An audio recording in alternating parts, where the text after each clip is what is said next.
नमस्कार, मैं हूं आपका दोस्त जाहिद। जिस देश का प्रधानमंत्री ये कहता हो कि हवाई चप्पल पहनने वाला हवाई जहाज़ में सफ़र कर पाएंगे, जिस देश के बड़े लोग चाँद पे घर तराशने की बात हो रही हो, जहाँ पे कहा जा रहा होगा सबका साथ सबका विकास, वहीं पे आज ऐसे बहुत सारे समाज हैं जो काफ़ी पीछे हैं। बहुत सारे आज हिंदुस्तान के अंदर ऐसे युवा हैं जिनके पास नौकरी नहीं है और सरकार दावे और वादे कर रही है कि हमने बहुत विकास किया है और बहुत सारे युवाओं को हमने रोज़गार दिया है। ऐसे ही मेरे साथ बिहार के एक मशहूर चेहरा है ज़ीशान अली साहब। इनसे हम जुड़ते हैं, इनसे जानने की कोशिश करते हैं कि आज जो जिस तरीके से मुसलमान को टारगेट किया जा रहा है और बिहार के अंदर क्या विकास हुआ है, जो आप न्यूज़ चैनल्स के अंदर देखते हैं वही विकास हुआ है, ये ज़मीन पे भी कुछ है। जी, आपका स्वागत है। जी, बहुत बहुत शुक्रिया जाहिद भाई। जी, जैसा कि अभी चुनाव आने वाला है, बिहार विधानसभा चुनाव है 2020 का, तो अभी सभी पार्टियां वादे करती है कि हम ये कर देंगे, हम वो कर देंगे, लेकिन अगर आप देखेंगे कि खास करके मुसलमानों के साथ आज़ादी के बाद से जो सौतेला व्यवहार हुआ, ये सिर्फ भाजपा ही नहीं, यहाँ तक कि कांग्रेस या फिर उनकी जितनी भी सहयोगी पार्टियां रही है, मेरा उन तमाम पार्टियों पे मेरा आरोप है कि खास करके मुसलमानों के साथ और दलित तबकों के साथ जो है एक सौतेला व्यवहार हुआ। और आज देखिए, सच्चर कमेटी की रिपोर्ट हो, कुंडू कमेटी की रिपोर्ट हो या रंगनाथ मिश्रा कमेटी की रिपोर्ट हो, उसमें साफ लफ्ज़ों में कहा गया कि मुसलमानों की हालत भारत में दलितों से भी बदतर है।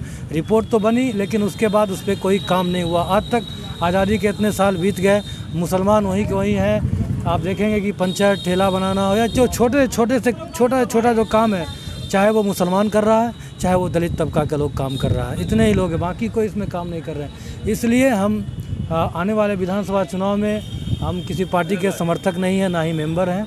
इसलिए हम तमाम उन पार्टियों से कहना चाहेंगे कि मुसलमानों के बीच अगर आप वोट मांगने आए तो उनका जो मुद्दा है, उनके समाज का जो मुद्दा है, उनके मुद्दे के साथ उनके विकास के लिए और उनको राजनीतिक में जो है उचित प्रतिनिधित्व कैसे मिले, उसके साथ आए। आप ये बोल के मत आइए कि हम भाजपा को हम ही हराएंगे, आप हमको वोट दीजिए। अगर इस तरह के शब्दों के साथ आप हमारे बीच आते हैं तो निश्चित तौर से आप भाजपा के नाम पर मुसलमानों को ठगने का काम कर रहे हैं। आपने ये कहा कि मुसलमान काफ़ी पीछे है, तो इसका जिम्मेदार कौन है?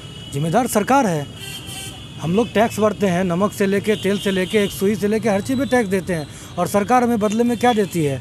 मुसलमान को पीछे किया गया है, दलित को पीछे किया गया है, ये अपने आप पीछे नहीं हो गया। अगर बाबा साहब डॉक्टर भीमराव अंबेडकर जो है दलित समाज से नहीं होते, अगर संविधान में उनकी भूमिका नहीं होती संविधान रचने में, बनाने में, तो आज दलित समाज को कहाँ जगह मिलता? आप बताइए। आज दलित SP, DM ये तमाम तबके के लोग जो हैं बन रहे हैं। अगर संविधान नहीं होता तो क्या आपको लगता है कि दलित हो या मुसलमान हो, यहाँ तक कि आज RSS के लोग खुलेआम बोलते हैं कि इसको दलितों को जो है और मुसलमानों को दोयम दर्जे का नागरिक बना देंगे, इनसे वोट देने का अधिकार छीन लेंगे।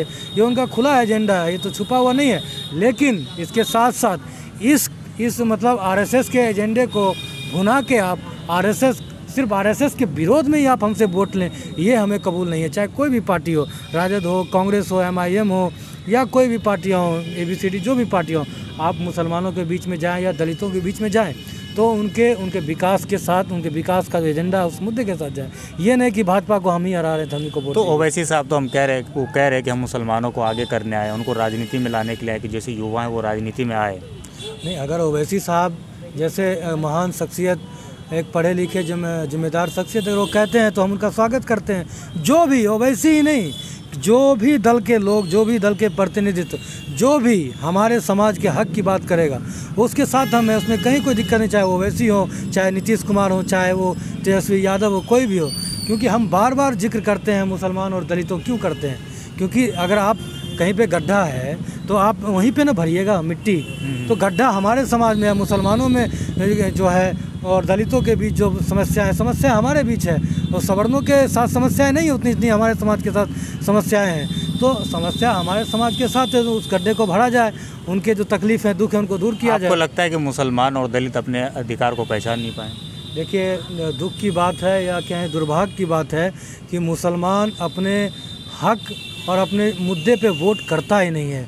मुसलमान को इस देश में एक वोट बैंक बना दिया गया है कि तुम सिर्फ भाजपा के विरोध में वोट मुफ्त में देने के लिए पैदा हुए हो और तुम भाजपा के विरोध में वोट दो, ये सिखा दिया गया है। आज़ादी के 70, 72, 74 साल जितने भी हो गए, उनके बाद यही माइंडसेट बना दिया गया कि भाजपा आ जाएगी, आपको जो है निगल जाएगी, आपको आज देश में 6 साल से मोदी की सरकार है, तो क्या सिर्फ मुसलमानों को दिक्कत हो रही है?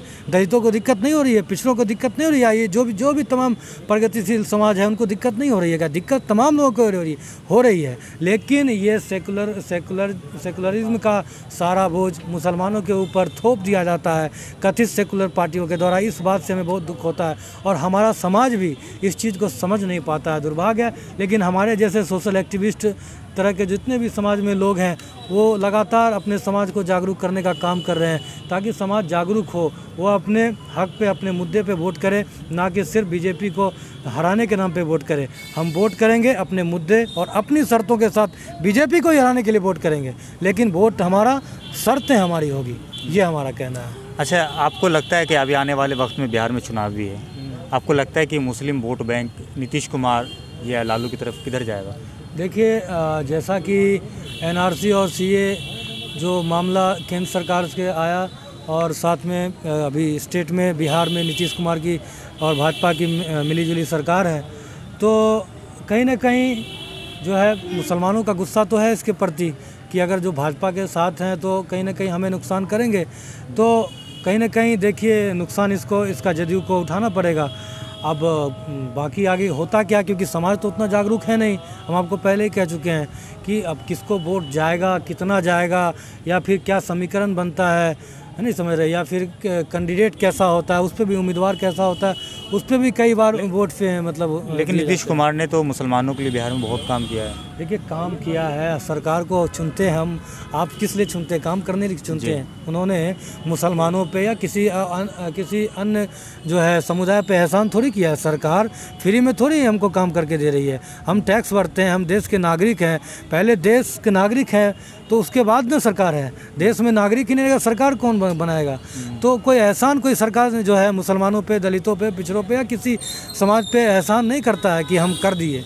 ये बहुत ही बेतुकी बातें हैं कि बहुत काम किया, आपने कोई एहसान नहीं किया। आपका वो जिम्मेदारी है, वो आपका कर्तव्य है। बाबा साहब डॉक्टर भीमराव अंबेडकर ने संविधान को इसलिए बनाया था कि आप अपनी जिम्मेदारी को निर्वहन करें और समाज के उत्थान में जो सरकार बने और समाज का उत्थान करे। इसीलिए ये कोई एहसान नहीं है किसी सरकार का, कोई भी हो। अच्छा, आप ये बताइए कि जैसे कि अभी मुस्लिम जो है बड़े एग्ज़ामों में अभी जो हुआ उसमें पास किया था, IPS वाले, वो क्या था उसमें अभी जो सुदर्शन न्यूज़ के ऊपर चल रहा है कि ये भी एक जिहाद है, तो उसको जिहाद का नाम क्यों दिया गया? नहीं, ये तो अच्छी बात है कि ये जिहाद है।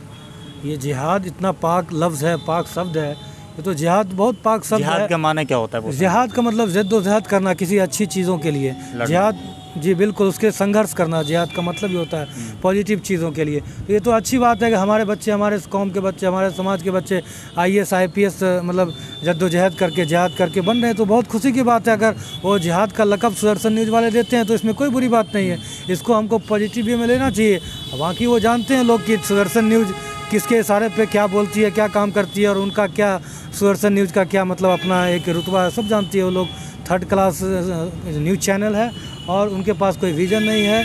RSS के एजेंडे पे मुसलमानों को बदनाम करने के लिए ये सब बकवास करते रहती है, उसके लिए कोई दिक्कत वाली बात नहीं है।